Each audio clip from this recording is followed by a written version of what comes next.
Анар ануу хоёр дэлгүүр орсон нь. Нэгэн өдөр Анар найз ануутайгаа хамт ээжийнхээ загсан зүйлийг авахаар гэрийнхээ ойролцоох хүнсний дэлгүүрт явж байлаа.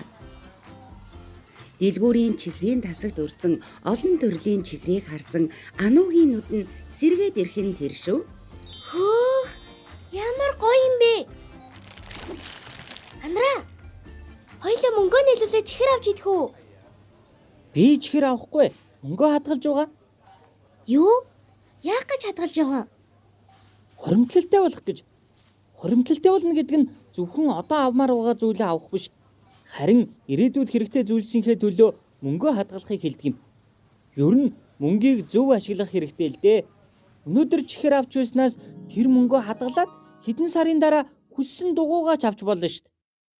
Хөөх, нэрээ юу? Би өнөөдрийн хүртэл ямар ч мөнгө хоримтлуулж байгаагүй. Одооноос эхлэн хоримтлуулж болох болов уу? Бололгүй яах вэ? Жижиг зүйлсийг худалдаж авахгүй байж өдөр бүр багаар мөнгөө хадгалахад л болно.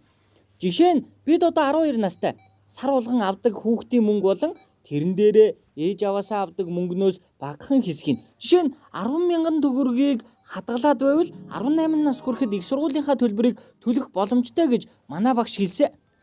Тэгвэл би одооноос эхэлж мөнгөө хадгалнаа. Өдөр бүр хэмнвэл ирээдүйн там зорилготой хүрэх юм байна. Тийм шүү. Энэ өдрөөс эхлэн ануу маань хоримтлалын ач холбогдлыг ойлгож, Анар найзынхаа зөвлснөөр мөнгөө жижиг зүйл дүрлгөө хадгалахаар шийдлээ. Хоримтлал үүсэх нь зөвхөн мөнгө хэмнэхээс илүү ирээдүйд амжилтанд хүрэхэд нь чухал алхам болно гэдгийг ойлгуулсан өнөөдрийн энэ яриа тэдний амьдралд томоохон өөрчлөлтийн эхлэлийг тавьсан билээ.